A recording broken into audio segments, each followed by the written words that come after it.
Honnête, les maraîchers ont bien du mal à vanter la qualité de leurs tomates cette année. Elles sont encore vertes, elles ont du mal à mûrir, à grossir. Bref, la récolte n'est pas bonne et en plus, il fait tellement froid que les clients n'ont pas tellement envie de se laisser tenter. Reportage à Montauban et à Rennes, pas comme le mat, Hélène Vergne, Michel Hiver. Cette tomate devrait être bien rouge, déjà mûre, prête à partir sur les étals. Mais ce matin, dans cette serre non chauffée, ces plantations ont jusqu'à 25 jours de retard.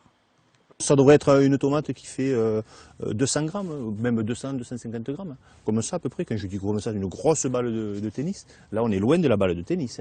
Et puis vous regardez au-dessus les bouquets supplémentaires qui devraient eux être à cette grosseur. Une fois sur les marchés, comme ici en Bretagne, la tomate va se retrouver en moyenne autour de 2,50 € le kilo. Un prix un peu au-dessus de la saison dernière, mais la tendance serait plutôt à la baisse. Début avril, on a commencé, par là c'était à entre 3,50 et 4 € le kilo. Et aujourd'hui 2,35 €. Et aujourd'hui 2,35 €.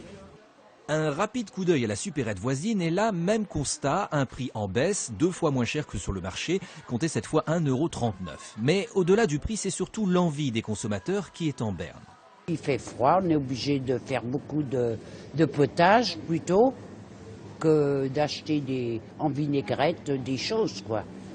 Le temps n'est pas à la vinaigrette, mais quand les légumes de saison seront de retour, la soudaine abondance aura forcément une incidence sur les prix.